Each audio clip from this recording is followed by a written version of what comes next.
주님인가 주님의 무엇인가 제목이 되겠습니다. 자, 우리가 믿고 따르는 하나님은 어떤 분이십니까? 주님께서 자신을 친히 말씀하셨습니다. 나는 너의 방패요 너의 지극히 큰 상이라 말씀하셨습니다. 주님께서 우리가 약할 때 강함이 되시는 분이죠. 우리가 어리석을 때 지혜가 되시는 분이시죠. 어두울 때 빛이 되시는 분이죠. 외로울 때 좋은 친구가 되시는 분이죠. 아브라함과 같이 두려운 그런 상황 가운데서 방패가 되시는 분이시고 지극히 큰 상이 되시는 우리 주님이십니다. 우리 주님은 피난처가 되시고 도움이고 또 우리의 망대가 되시고 반석이 되시고 그야말로 우리의 모든 것 되시는 분이 우리 주님이신 것입니다. 백지수피가 되시는 분이죠. 거기다가 우리가 뭐가 필요하면 거기다가 무엇을 써도 주님은 나다. I am that I am. 나는 곧 나니라. 나는 부활이요 생명이. 나는 양들의 문이요. 나는 선한 목자요. 나는 포도나무요. 다 되시는 분이십니다. 예, 우리에게 어떤 것이 필요한 게 아니라 주님이 필요한 것입니다. 주님이면 충분한 것이고 주님이면 다 되는 것입니다. 이 땅에 사는 동안 우리 모든 것 되시는 우리 주님을 발견하게 되고 그 상황 가운데서 우리 주님을 바라보며 주님과 동행하는 그래서 주님 안에서 화평하고 방패가 되시는 주님으로 인해서 그리고 우리에게 상 주시는 주님으로 인해서 우리 전 생애를 주님 앞에 드릴 수 있기를 바랍니다. 오늘 우리가 보는 창세기 15장은 아브라함이 어떻게 믿음의 조상이 되었는지 또한 주님께서 어떻게 아브라함을 그렇게 부족한 모습을 보임에도 불구하고 자상하게 그를 인도하시고 그렇게 믿음의 길로 이끄셨는가를 보게 될 것입니다. 주님은 오늘 우리도 그렇게 자상하게 우리를 향해서 오래 참으시면서 우리에게 맞춰가면서 그렇게 인도하시는 우리 주님이신 것을 보게 되는 것입니다. 자, 15장 1절에서 주님께서 말씀하셨습니다. 아브라함에게 두려워 말라고 나는 너의 방패요 너의 지극히 큰 상이라. 근데 이 말씀은 어떻게 시작하고 있습니까? 이런 일들 후에라는 말씀으로 시작하고 있습니다. 이런 일들이라는 말은 어떤 것입니까? 어떤 일이 있었습니까? 아브라함이 롯을 구하기 위해서 자기 집에서 태어나고 자란 그러한 종들을 데리고 가서 그 왕들을 추격해서 전쟁에서 승리하고 돌아온 그 일을 말하는 것이죠. 또 살렘 왕 멜키세덱에게 축복을 받은 그 일을 말하는 것이고 소돔 왕의 제안을 거절하고 그 소돔인들을 다 돌려주고 그 물품들도 그 전리품도 다 돌려주고 온 그 일들을 말하는 것이죠. 자, 그것은 지난 시간에 봤던 것처럼 아브라함에게 있어서 외적인 전쟁에서의 승리, 그것도 큰 일이지만 무엇보다도 자기 안에서 일어난 그 명예와 어떤 그 욕심과 그 탐욕과 그런 것들에서 승리한 정말 치열한 영적 전쟁에서의 승리, 그 승리, 바로 그 일들 후에 바로 오늘 이 일이 일어난 것입니다. 이런 일들 후에 주님께서 나타나셔서 하시는 말씀이 뭡니까? 두려워 말라. 그렇다면 이 말씀은 주님께서는 허투루 하시는 그런 말씀이 없는 거 아시죠? 그렇다면 지금 아브라함은 두려워할 만한 그런 상황이 있었다라는 것을 우리가 유추해 볼 수가 있습니다. 자, 이방 민족들하고 싸웠습니다. 말도 안 되는 그러한 전쟁이었는데 승리를 했습니다. 와, 엄청나네요. 자, 그 일들 후에 아브라함의 주변의 왕국들을 그 민족들에게 아브라함은 주목을 받게 되었겠죠. 예상치 못한 위협적인 인물로 새롭게 각인되었겠죠. 어쩌면 아브라함은 먼저 선제 공격해서 제거해야만 하는 그런 대상으로 떠올랐을 수 있겠죠. 그런 상황에서 아브라함은 전에는 느끼지 못했던 두려움, 불안함, 생명의 위협 같은 것을 느낄 수가 충분히 있겠죠. 그러므로 오늘 본문에서 이런 일들 후에 바로 주님께서 나타나셔서 말씀해 주시는 것이죠. 두려워 말라. 제가 고등학교 때 우리 선배하고 같이 가는데 저희 고등학교는 완전 깡패 고등학교였어요. 지나가는데 우리 선배가 저 같이 우리 기능반이었으니까 같은 딱 그래도 기가 아주 저게 세죠. 선배가 고등학교 1학년짜리 딱 보니까 담배를 피우고 있어요. 3명이서 4명인가? 하여튼 그래. 야, 너희들 몇 학년이냐? 1학년인데요. 그냥 막 발로 밟아버리던데. 그리고선 그들이 이제 도망가죠. 근데 거기를 막 병을 깨가지고 막 쫓아가는 거예요. 그러고 나서 도망가는 거 보고 딱 내려놓고 야 도망가자 그러는 거예요. 막 우리 또 왜 그러는지 모르고 도망갔죠. 그랬더니 물어봤죠. 아니 형 왜 잘 저기 싸우고 와 대단하시네 그렇게 했는데 왜 도망가시냐고. 야 떼거지로 물려오면 어떡하냐. 진짜 그렇게 말을 했어요. 야 걔네들이 떼거지로 데려오면 어떡하냐. 그죠? 아마 아브라함도 지금 그런 상황이었던 것이죠. 그렇게 했는데 떼거지로 몰려오면 어떻게 해요? 두려울 만한 상황인 것이죠. 그래서 주님께서 말씀하셨던 것이겠죠. 두려워 말라. 아브라함이 믿음으로 승리한 후에, 그 싸움에서 승리한 이후에 그 뒤에 이어지는 그 모든 위험과 두려움에 대해서 아브라함이 어떤 마음을 가져야 할 것인가 주님께서 먼저 나타나셔서 그의 불안하고 두려운 그 마음을 진정시켜 주시기 위해서 말씀해 주신 것으로 우리가 볼 수가 있습니다. 주님께서 말씀하셨습니다. 두려워 말라. 그러시면서 말씀하신 것이 뭡니까? 나는 너의 방패요 너의 지극히 큰 상이라. 아브라함은 그 전쟁에서 어쩌면 방패를 사용했을 수도 있을 것이에요. 우리가 또 이것을 생각해 볼 수 있겠지만 전쟁에서 방패는 뭡니까? 보호해 주는 거죠. 어쩌면 그 방패가 있었기 때문에 그 아브라함이 그 전쟁에서 목숨의 위협에서 그 목숨을 잃을 뻔한 상황에서 목숨을 구했을 수도 있겠죠. 그러니까 주님께서 하고 많은 주님의 그 이름 중에서 방패라는 말씀을 하셨겠죠. 내가 너의 방패다. 그 방패가 너를 구한 게 아니고 진짜 방패는 나다 라고 말씀하시는 것으로 우리가 생각해 볼 수 있습니까? 그렇죠. 참으로 우리 주님께서는 우리에게도 방패가 되시는 분입니다. 우리의 변호자가 되시는 분이죠. 우리의 방어자가 되시는 분입니다. 우리의 방패가 되시는 분입니다. 로마서 8장 31절에서는 하나님께서 우리를 위하신다면 누가 우리를 대적하리요 라고 말하고 있습니다. 주님께서 우리 편이시면요, 우리 방어가가 되시면요, 누구도 우리를 대항할 수가 없는 것입니다. 또 35절에서는 누가 우리를 그리스도의 사랑에서 떼어놓을 수 있으리요 라고 말씀하고 있습니다. 주님께서 우리를 의롭다고 하시면 누구도 우리를 정죄할 수가 없습니다. 우리 모습을 보면 우리가 참 정죄받을 일시적인 정죄감에 놓일 수 있지만 주님께서 의롭다고 인정하시면 그 누구도 정죄할 수가 없어요. 우리 모습은 정말 변한 게 없어 보이고 여전히 믿지 않는 사람들보다도 더 못한 모습으로 어떨 때는 있을 수가 있겠지만 우리는 주님께서 우리의 보호자가 되시고 중보자가 되어주시기 때문에 의롭다고 하신 분은 주님이시니까 우리는 안전한 것입니다. 우리는 어떤 대적, 마귀도 우리를 다시 지옥에 집어넣을 수는 없는 것이에요. 그죠? 우리의 어떠함 때문이 아니에요.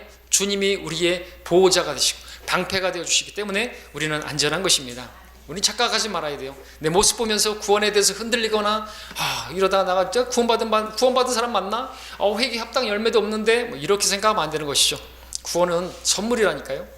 우리가 행한 것이 아무것도 없어도 하나님께서 그냥 믿었더니 그 믿음 보시고 은혜로 우리를 값없이 구원해 주신 것입니다. 한 번 구원은 영원한 구원인 것입니다. 하나님께서 사랑하시고 위하시는 사람을 대적할 자가 없다고 성경은 말씀하십니다. 우리가 강하기 때문에 우리가 안전한 것이 아니라 하나님께서 우리의 방패가 되어주시고 우리의 변호자가 되시기 때문에 우리는 안전한 것이라고 말씀하고 있습니다. 또 1절에서 하나님께서는 그 다음에 뭐라고 말씀하셨습니까? 나는 너의 지극히 큰 상이라고 말씀하셨습니다. 지극히 큰 상이라 말씀하셨습니다. 네, 다시 말씀드리지만 하나님은 허투루 말씀하시는 법이 없습니다. 이 상황에서 두려워하기 때문에 그랬고, 그리고 방패가 분명히 그 전쟁에서 그를 지켜줬기 때문에도 말씀하셨을 것이고, 그 다음에 이제 너의 지극히 큰 상이라고 말씀하셨는데, 이것은 또 어떻게 생각해 볼 수가 있겠습니까? 소돔 왕이 제안했던 그것들 있잖아요. 그 재물들 다 줬잖아요. 그리고 왕이 될 수 있는 그런 상황 가운데서 그거 다 버리고, 그리고 우리 아까 찬양 볼 때 그 세상 모든 그 욕심과 그러한 재물과 이걸 다 버렸잖아요. 주 예수보다 더 귀한 것이 없기 때문에 다 버렸잖아요. 근데 혹시라도 그 아브라함 마음 가운데 아까울 수 있을 그 상은 나에게 전리품은 내가 충분히 받을 만한 당연한 것인데 라고 생각할 수도 있을지. 그러니까 아까워하지 말라고. 내가 너의 상이다 이거죠. 이렇게 말씀한 것으로 우리가 생각해 볼 수가 있다는 거죠. 물론 주님께서 이렇게 말씀하셨지만 이 말이 제 말과 맞는 말인지는 모르겠죠. 주님 만나보면 알겠죠. 정말 주님 그때 그 의도로 아브라함에게 이렇게 말씀하신 것이죠? 라고 주님 만나보면 물어보고 싶은 마음은 있습니다. 그렇죠? 근데 그렇게 여러분들 생각해 보실 수 있습니까? 그렇겠죠. 주님 허투루 말씀하시는 분은 아니니까. 자, 그렇게 주님께서는요, 우리가 마찬가지로 이 땅에서 하나님께 대한 간증과 믿음으로 우리가 손해를 보고 내려놓고 포기한 모든 것에 대해서 우리에게 큰 상으로 갚아주시는 분이신 것이죠. 그렇죠. 그래서 우리가 내려놓는 것이죠. 포기하는 것이죠. 내가 주를 위해서 모든 것을 버려두었나이다. 버리고 주를 따랐나이다. 내가 가질 것이 무엇이겠습니까? 그렇게 제자들이 말했던 것처럼 우리는 요구할 수가 있습니다. 우리는 그게 믿음이잖아요. 마땅히 보상하시는 분이심을 믿어야 한다고 말하고 있습니다. 모세가 어떻게 이집트의 모든 보화와 그 낙을 다 버렸던 것인가요? 그 이유는 주님께서, 바로 하나님께서 상 주시는 분이심을 바라보았기 때문이라고 히브리서에서 말씀하고 있는 것이죠. 바울이 생명까지 다 버리고 주님을 따를 수 있었던 것도 자신에게 주어질 영광의 면류관을 바라봤기 때문에 따랐던 것이죠. 이러한 영광과 이러한 상을 우리도 바라보는 것, 그것이 믿음입니다. 그 믿음의 길을 걸어가는 우리가 되기를 바랍니다. 자, 그런데 말입니다. 오늘 본문에서 창세기 15장 1절에서 주님께서 말씀하신 바를 여러분들 지금까지 들었던 그 말씀을 잠깐 잊어버리시고 잘 들으셔야 합니다. 하나님께서 아브라함에게 강한 방패를 주시겠다고 말씀하지 않으셨습니다. 너에게 지극히 큰 상을 내가 너에게 주겠다. 네가 그렇게 많은 것을 포기했니? 내가 큰 상을 주겠다 라고 말씀하셨습니까? 아니에요. 뭐라고 하셨습니까? 내가 너의 방패요, 내가 너의 상이다. 주님께서는 아브라함에게 나는 이라고 말씀하십니다. I am, 내가 너를 지켜주고 내가 네가 행한 모든 것에 대해서 내가 갚아주는 나야 말씀하신다는 것이죠. 주님 자신이 방패시고 주님 자신이 지극히 큰 아브라함의 상이라고 말씀을 하시는 이 말씀을 우리는 예의주시에 주목해 봐야 하는 것입니다. 그러니까 말씀드리고자 하는 것은 주님께서 진정으로 여러분에게 주시고자 하시는 것은 주님 자신인 거예요. 어떤 방패나 어떤 상이 아니라는 것이죠. 어떤 물건이나 어떤 재물이나 어떤 아들도 아닌 것이에요. 하나님께서 아브라함에게 정말로 주시고자 하셨던 것은 하나님 자신인 것입니다. 이러한 주님께서 오늘 저와 여러분에게 주님 자신을 주시길 원하시고, 아니 이미 주셨어요. 친히 자신의 몸으로 우리 죄들을 담당하시고자 십자가에 달리셨습니다. 우리를 위해서 자신을 내어주셨다고 성경은 말하고 있습니다. 자신의 생명을 우리에게 주셨다고 말씀하고 있습니다. 주님은 우리에게 모든 것을 주시는 분이시고, 그리고 우리에게 모든 것 되시는 분이시라고 그거를 우리가 알기를 바라십니다. 우리 같은 더러운 죄인을 위해 기꺼이 십자가에 달리시고 모든 수치와 모욕을 당하시고 채찍을 받으시고 침뱉음을 당하시고 수염이 뜯기시고 온몸에 피를 흘리시고 생명을 내어주셨습니다. 또한 우리 안에 성령으로 거하시면서 우리와 항상 함께 하십니다. 우리가 어떠함에도 불구하고 우리를 떠나거나 우리를 포기하거나 우리를 버리지 않으신다고 말씀하고 계십니다. 주님께서는 오늘 우리에게 방패가 되시기를 원하시고 큰 상이 되시기를 원하십니다. 주님께서는 우리가 외로울 때 친구가 되어주시길 원하시고, 우리를 인도하는 목자가 되어주시길 원하시고, 우리의 아버지가 모든 것이, 아버지는 모든 것이에요. 아버지가 되기를 원하십니다. 우리에게 지혜가 되기를 원하시고, 길이 되기를 원하시고, 힘이 되기를 원하시고, 빛이 되기를 원하십니다. 우리의 길을 비춰주시는, 우리의 모든 것 되기를 원하시는 것입니다.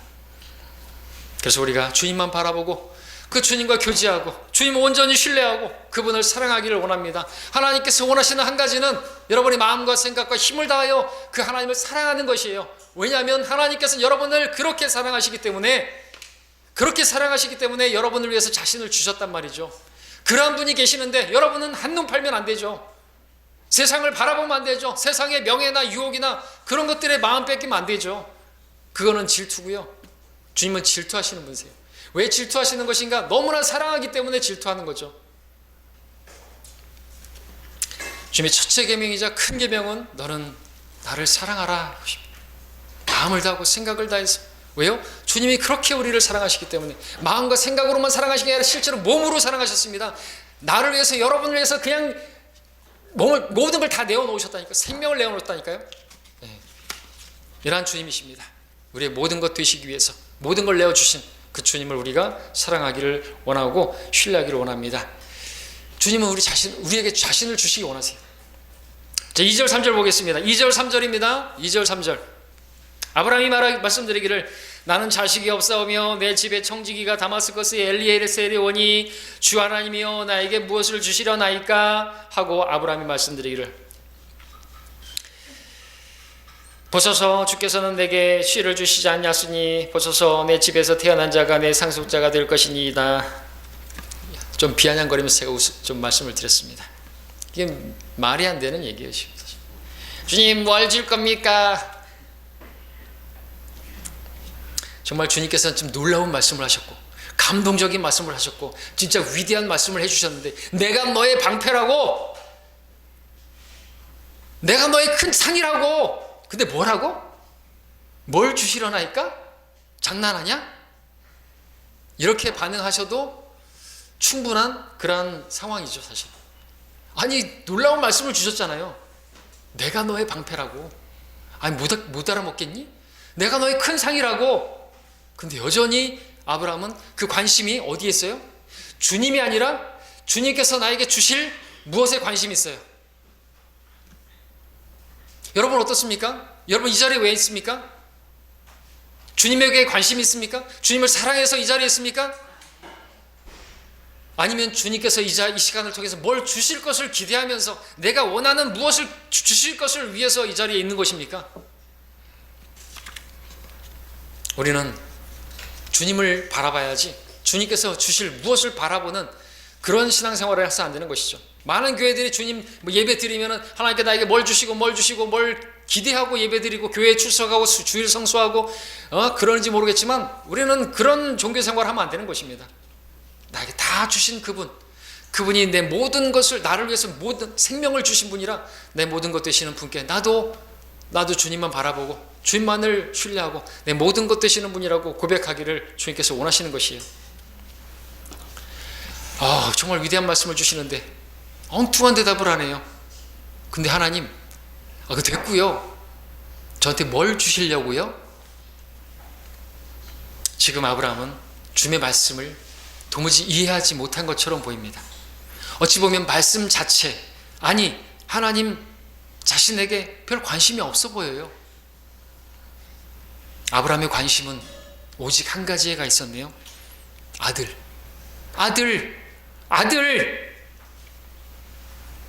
언제 주실 건데요? 아브라함의 관심, 하나님 자신이 아니라 하나님께서 주실 무엇에 있었습니다. 이와 같이 오늘 하나님 앞에 나온 우리도 하나님께서 나에게 방패가 되시고 나의 큰 상이 되시는, 그야말로 내 모든 것 되시는 분이신데도 불구하고 우리는 그 주님을 바라보지 못하고 이 시간에도 주님께서 나에게 주실 무엇을 바라보고 그러고 나올 때가 있는 것입니까? 하나님, 제 문제는 언제 해결해 줄 건데요? 하나님, 제가 오랜 동안 기도하고 있는 그 기도 제목은 언제 들어주실 건데요? 하나님, 저에게는 아이가 없는데요. 하나님, 저에게는 돈이 없는데요. 하나님, 저에게는 건강이 없는데요. 하나님, 저에게는 이것이 없고요, 저것이 없는데요. 하나님, 언제 그거 주실 건데요? 이처럼 우리가 하나님보다 하나님께서 나에게 주실 무엇에 관심하고 그것을 바라보고 있을 때가 많습니다. 혹시 여러분 이 자리에 앉아서 이 자리에 있는 시간에도 하나님께서 기뻐하시는 예배를 드리기보다는 나를 기쁘게 하기 위해서 예배를 드리려고 하고 있지는 않습니까? 하나님께서 원하시는 그 말씀을 드리려고 하는 그러한 예배 자세가 아니라 내가 듣고 기뻐할 만한, 내가 듣고 할 만한 어떤 새로운 것들을 듣고자 하는 그런 예배를 드리고 있지 않습니까? 잘못된 것입니다. 그 생각, 그 마음 변화를 받아 나를 생각할 것이 아니라 하나님을 생각해야 합니다. 내가 바라는 것을 원할 것이 아니라 하나님께서 나에게 바라시는 것이 무엇인가, 그것을 바라봐야 하는 것입니다. 이때 아브라함의 청지기 다마스커스 출신의 엘리에셀이었습니다. 그는 아마도 아브라함과 함께 그 전쟁에 나갔던 다른 종들처럼 그 아브라함 집에서 태어나서 자란 그러한 사람으로서 이제는 온 집을 관리하는 청지기가 되었을 것입니다.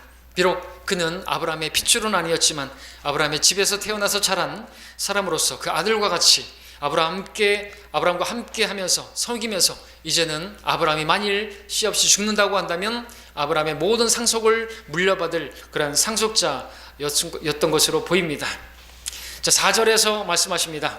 보라, 주의 말씀이 그에게 임하여 말씀하시기를 이 사람은 너의 상속자가 되지 않을 것이니 내 자신의 몸에서 나올 자가 내 상속자가 되리라. 자, 여기서 우리는 다소 엉뚱한 초점이 분명히 다른 아브라함의 그러한 답변에도 불구하고 주님께서 자상하게 답변해 주시는 것을 볼 수 있습니다.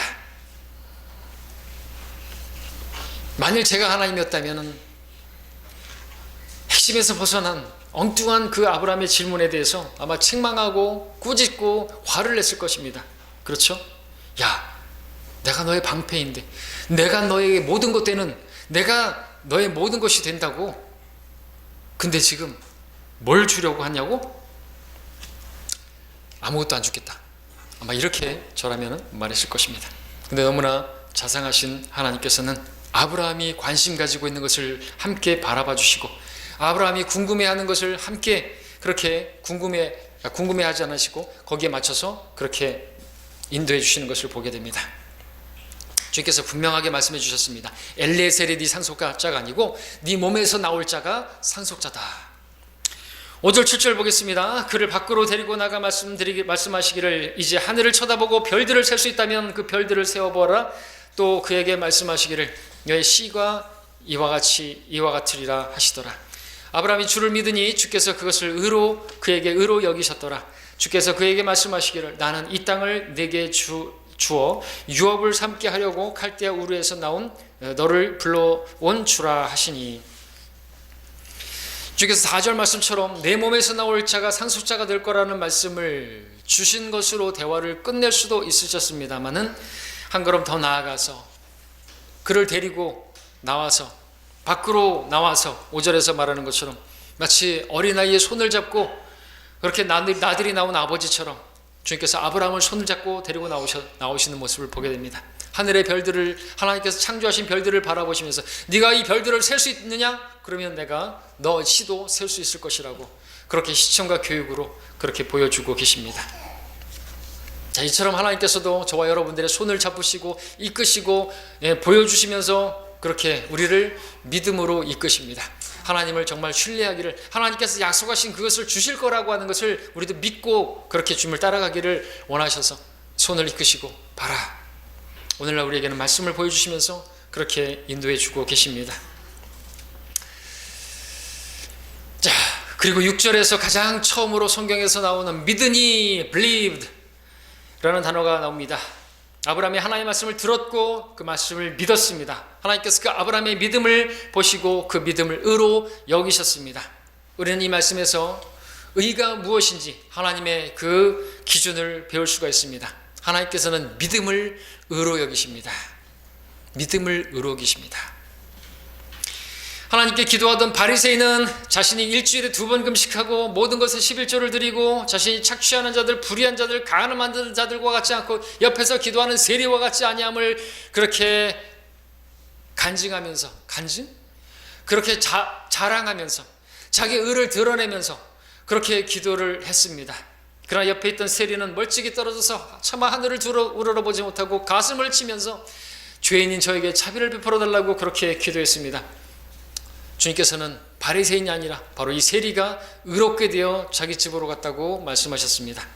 이것이 바로 하나님께서 보시는 의에 대한 관점이고 기준인 것입니다. 아브라함은 어떻게 의롭게 되었는 것입니까? 아브라함은 오직 주의 말씀을 믿었더니 그 믿음을 하나님께서 의로 여기셨습니다. 로마서에서는 우리 또한 아브라함의 믿음을 따라 우리가 믿음으로 의롭게 되었다고 말씀하고 계십니다. 믿음으로 말미암아 의롭게 되었고 구원을 받게 되었다고 말씀하십니다. 우리가 예수를 믿었더니 하나님께서 우리의 믿음 보시고 너는 의롭다고 인정해 주신 것이죠. 의롭다고 여겨주신 것입니다. 우리는 여전히 의롭지 못한데 그냥 하나님께서 보내신 그 아들이 나를 위해서 십자가에서 죽으셨다고, 내가 죄인인데 내 죄를 담당하려고 십자가에서 나를 대신해서 죽었다고 하는 사실을, 그것을 믿으면 내 죄에 대해서 묻지 않으시겠다고, 내 죄책 전혀 없다고, 책임 안 묻겠다고, 형벌도 면하게 해주겠다고 하는 그 약속을 우리는 믿었더니 하나님께서 우리를 구원해 주신 거예요. 은혜죠, 은혜. 아무런 행함이 없는데도 불구하고 불경건한 자를 의롭다고 하시는 그분을 믿는 사람에게는 그의 믿음이 의로 여겨지느니라 말씀하고 있습니다. 우리는 아브라함과 같은 믿음으로 난 사람들인 것입니다. 믿었습니까 진짜로? 근데 마음으로 믿어 의에 이르고, 머리로가 아니라 마음으로 믿어 의에 이르고 입으로 고백하여 내 구원에 이르는 것입니다. 마음으로 믿었으면 달라져야죠, 삶이. 그죠? 오랜 동안 말씀을 들었는데도 달라지는 게 없다면 정말로 마음으로 믿었는지 하나님께서 이 머리에서 일로 내려오기를 바라십니다. 자, 우리가 믿음으로 믿기만 했더니 아무런 자격 없는 자에게 베풀어 주신 그 은혜를 베풀어 주셔서 우리가 구원을 받았습니다. 우리가 해야 될 일은 우리는 주님을 찬양하는 것밖에 없습니다. 자, 8절 보겠습니다. 8절 한 목소리로 함께 읽겠습니다. 자, 우리가 또 하나님께 말씀을 드리는 것이로 생각해 보십시오. 시작. 그가 말씀드리기를 주 하나님이여 내가 이 땅을 유업으로 삼을 줄을 무엇으로 알리이까. 여기서 우리는 또 한 번 아브라함의 엉뚱하게 보이는 또 논점이 좀 다른 그런 말씀을 보셨습니다. 분명히 주님께서는 보여주셨는데 하늘의 별들까지 보여주시면서 네 자손을 이렇게 많게 할 거라고 그렇게, 근데 그것도 믿었다고 했는데, 그래서 그 믿음을 의로 여기셨는데 아브라함의 이 질문을 보게 되면 하나님께 대한 그의 믿음이 아직까지는 견고하거나 뭐 어떤 강하거나 그러지 못한 것을 보게 됩니다. 그럼 이제 이 땅을 유업으로 주시겠다는 그 7절 말씀에 대해서 내가 이 땅을 유업으로 삼을 줄 무엇으로 알 수 있겠느냐고, 어떻게 확신할 수 있겠느냐고 묻고 있는 것이죠. 아, 짜증나. 제가 하나님이었다면 다시, 야 됐다, 너랑 이제 말하기 싫다. 아, 도대체 대화가 안 되네. 이렇게 아마 저는 얘기했을 것입니다. 그런데 하나님께서는 아브라함에게 너무나 확고하고 분명하게 믿을 수 있도록 언약을 체결해 주시는 것을 보게 됩니다. 9절 10절 보겠습니다. 주께서 그에게 말씀하시기를 나를 위하여 3년 된 암소와 3년 된 암염소와 3년 된 순양과 산비둘기와 집비둘기 새끼를 취하라 하시니 그가 이 모든 것을 주께로 가지고 와서 그것들을 가운데로 그 쪼개진 것을 서로 마주 대하여 놓았으나 새들은 쪼개지 아니하였더라. 자, 주님께서는 아브라함에게 이제 언약을 체결하기 위한 제물을 준비시키게 하셨습니다. 그 제물은 3년 된 암소와 3년 된 암염소와 3년 된 순양과 산비둘기와 집비둘기 새끼였습니다. 10절에서 아브라함은 그 모든 것들을 주님께 가져왔고 그 짐승들 가운데 쪼개고 그 쪼갠 것을 서로 마주 놓아 두었습니다. 자, 이것이 무엇입니까? 이 내용에 대해서는 조금 더 설명이 필요한데, 이것은요, 그 짐승이 쪼개진 것이죠. 그리고 그 사이를, 거기를 이제 언약자들이 지나가는 것을 그렇게 의미합니다. 그 쪼개진 사이를 지나간다. 그 언약자가 그 언약을 한 사람들끼리 거기 지나가는데 언약을 어긴 사람은요, 그 짐승들처럼 쪼개진다는 것을 의미하는 것이죠. 그래서 여기서 쪼갠다라는 말이 우리 러크만 주석 성경에서는 그 히브리어가 언약을 체결한다라는, 언약을 확정한다라는 그런 의미가 담긴 단어가 이 쪼개다라는 단어의 이 의미라는 것이죠. 우리 함께 예레미야 34장을 함께 볼까요? 예레미야 34장, 우리 다른 구절들도 많이 제시를 해놨지만 이 구절을 보면 조금 더 여러분들이 와닿을 수가 있을 것입니다. 예레미야 34장입니다. 18절 19절 보겠습니다.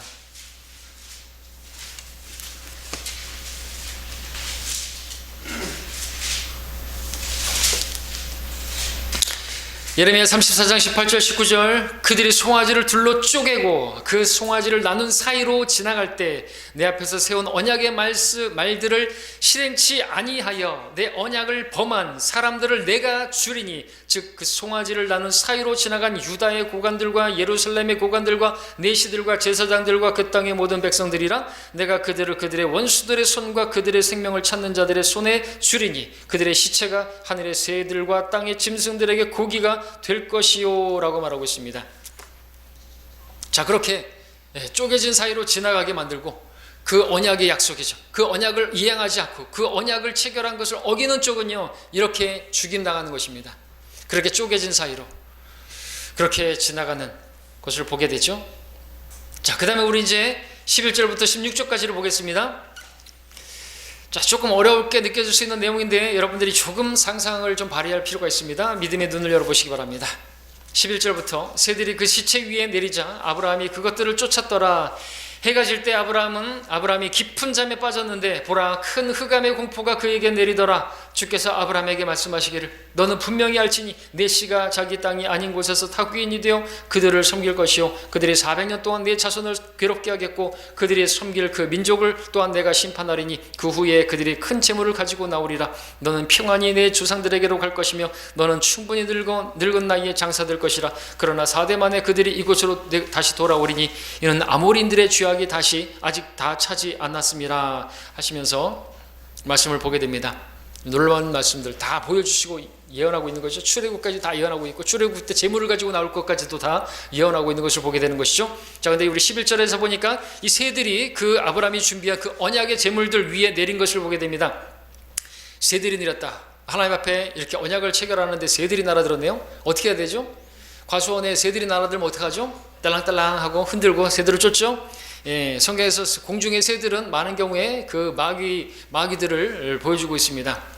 그런 점에서 볼 때 아브라함이 하나님 앞에 이제 믿음으로 하나님 앞에 약속 가운데 나갈 때 방해하고 있는 그런 마귀 공격들로 보게 되고 아브라함은 그러한 상황을 그냥 좌시하지 않고 그냥 내버려두지 아니하고 공중의 새들을 내버려두지 않고 쫓았다고 기록하고 있습니다. 우리도 쫓아야 되는 것이죠. 어떤 더러운 생각이 들어오게 되면 쫓아내버려야 되는 거죠. 그렇죠?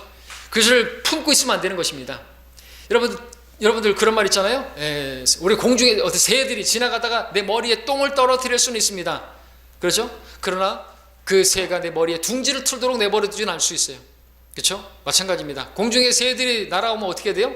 새가 날아든다. 그리고 가만히 있어야 됩니까? 쫓아내야 된다는 것이죠. 쫓아내야 됩니다. 졸음이 옵니다. 쫓아내야 되는 거예요. 적극적으로 쫓아내는 거죠. 마귀가 역사하는 것이에요. 쫓아내야 되죠. 쫓아낼 건 쫓아내야 되는 것입니다. 쫓아내지 못하면 다 도둑질 당하는 것입니다. 주님의 말씀이 보화인데 그 보화를 다 잃어버리는 거예요. 적극적으로. 성경 우리가 마귀를 대적하면 마귀가 도망갈 거라고 우리에게서 도망갈 거라고 말씀하고 있습니다. 대적해야 돼요. 쫓아내야 됩니다. 버르장머리 없는 마귀, 버르장머리 없는 육신, 죽은 것을 여기고요. 자, 그리고 12절에서 해가 질 때 아브라함이 깊은 잠에 빠지게 되는 것을 말합니다. 깊은 잠이라는 것은 거의 죽음이나 마찬가지죠. 아담이 이불을 얻을 때 깊은 잠에 빠지게 하셨는데, 자, 그 가운데 공포가 임하는 가운데 주의 말씀이 임하는 것을 보게 되는데, 바로 주님께서 아브라함의 자손들의 그 이집트 땅에서 400년 동안 노예 생활하게 되고 섬기게 될 것이고 출애굽을 하게 될 것이고 돌아오게 될 것이고, 그런 것들은 다 하나님의 섭리 가운데 그 어떤 이방인의 죄가 충만하게 되면요, 하나님께서 하나님의 사람들을 통해서 심판하시고, 또 그 이스라엘 백성들이 또 죄가 충만하면 하나님께서 이방 민족들을 데려다가 또 치시고 이제 그렇게 하시는 것입니다. 그냥 일어난 일이 아닌 것이죠. 소돔을 치신 것도 그 소돔이들이 극심한 죄인들이기 때문에 하나님께서 그렇게 또 다른 민족들을 통해서 그렇게 치신 것도 보게 되고요. 또 그 가운데 롯이 있었기 때문에 그를 경고를 줄 목적으로 치시기도 하셨죠.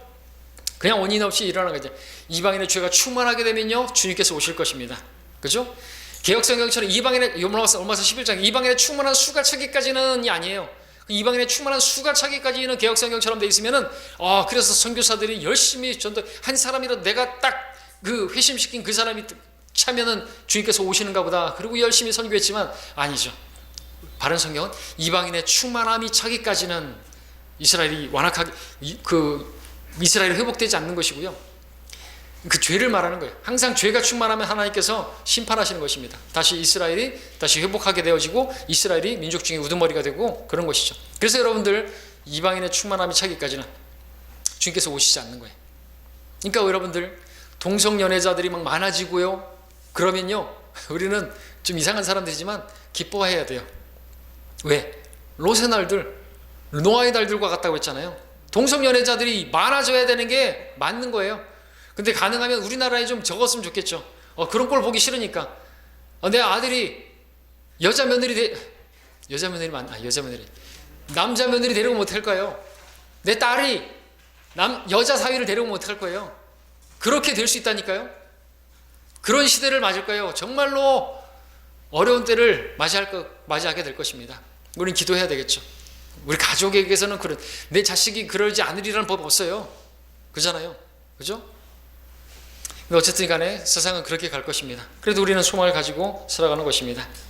자, 주님께서는 아브라함이 상속받게 될 그 땅을 구체적으로 말씀하시면서 아브라함과 언약을 맺었습니다. 특별히 17절에서 보게 되면 이 언약이 어떻게 맺어졌는가를 보게 되는데, 앞서 설명하였던 그 바에 따르면 그 언약을 맺은 주님과 아브라함이 함께 그 제물들 사이에서 그 쪼개진 거기를 아까 에레미야 말씀에 따르면 거기를 지나가는 것이에요. 제물들 사이를 지나가는 것이에요. 그리고 언약을 어긴 쪽이요 그 제물과 같이 쪼개지고 그렇게 죽임을 당하는 것이에요. 그런데 17절에서 보니까 오직 불타는 등이 쪼갠 고기 사이로 지나가는 것을 보게 됩니다. 그때 아브라함은 뭐하고 있었나요? 아브라함은 잠자고 있었네요. 깊은 잠에 빠져 있었고 불타는 등만 그 피의 길을, 그 언약의 길을 지나가는 것을 보게 됩니다.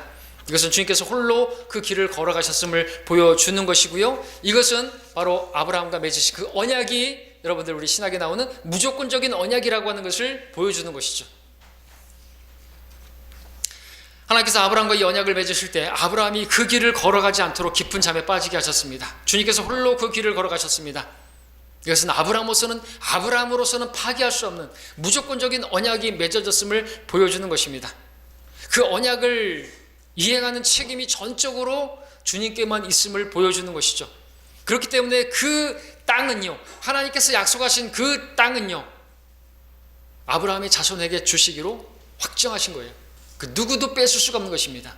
이스마엘의 족속들이 계속해서 자기네들 땅이라고 하지만 하나님께서 주신 거예요. 그것은 이스라엘이 어떠함에도 불구하고 그들이 메시아를 십자가에 못 박았다 할지라도 하나님께서 확정하신 것은요, 그들의 어떠함에도 불구하고 주시기로 결정된 것이에요. 무조건적인 겁니다. 이거는 그들의 어떠한 거는 상관없이 주님께서 어떠한 조건도 아브라함에게 요구하지 않으셨습니다. 아브라함 편에서 이행해야 할 어떤 요구 조건 하나도 없습니다. 아브라함은 어떠한 것 상관없이 완전히 그야말로 은혜로 체결되어진 언약인 것입니다. 이러한 언약은 아브라함의 믿음을 따르는 저와 여러분에게도 주어진 언약이죠. 무조건적인 언약입니다. 은혜의 언약입니다. 저와 여러분의 어떠함에도 불구하고 한번 맺으신 그 언약은 불변합니다. 파기될 수 없습니다. 우리가 신실하지 못해도, 우리가 심지어 정말 탕자처럼 살아도 하나님께서 확증하신 것은 뒤번복하는 것이 없어요. 왜? 하나님께서 그 언약을 체결하신 분이기 때문에. 그 언약을 체결하시기 위해서 주님께서 뭐 하셨는 줄 아십니까? 몸을 쪼개셨습니다. 특별히 고린도서 11장에서 오전에 읽었죠? 예의주시에 보셨습니까? 쪼개진 몸이라고 말하고 있습니다. 개혁성경과 같이 그런 표현이 아니죠. 개혁성경에 뭐라고 돼 있죠? 또 어떤 변개된 성경들에서는 부러진이라고 말했는데 그건 더 모독적인 것이죠. 예수님의 그 뼈는 부러지지 않았어요. 브로큰이 아니에요. 쪼개진, 이게 아까 무슨 뜻이라고요? 언약을 체결하는 것이. 그렇기 때문에 주님께서 그 쪼개진 그 몸으로, 그리고 그 피를 흘리심으로써 우리에게 언약을 체결하신 것이 바로 신약이고, 그 신약을 체결하신 그분은 그 길을 혼자 다 한 거예요. 다 이루셨습니다. 우리가 행한 게 아무것도 없어요. 그리고 우리의 어떠함에도 불구하고, 아브라함의 어떠함에도 불구하고 그것은 반드시 주어지는 것입니다. 아브라함의 자손의 어떠함에도 불구하고, 그들의 죄들에도 불구하고, 메시아를 십자가에 못 박았음에도 불구하고 그 언약은 분명하게 하나님께서 그 땅은 그들에게 주시는 것이고, 우리에게 주신 약속은요 그대로 이행되는 것이에요. 그래서 구원의 영원한 보장은요 성경적이라니까요. 한 번 구원은 영원한 구원이라니까요. 선물이라고요, 선물. 우리가 좀 어떻게 하면은 인디안들처럼 하나님께서 그 선물을 줬다가 뺏고 그런 치사하신 분이 아니라는 것이죠. 이러한 놀라운 은혜로 우리를 구원하신 우리 주님을 우리가 오늘 기억했죠. 우리는 그분을 찬양해야 하고 우리 그분을 사랑해야 하는 것입니다.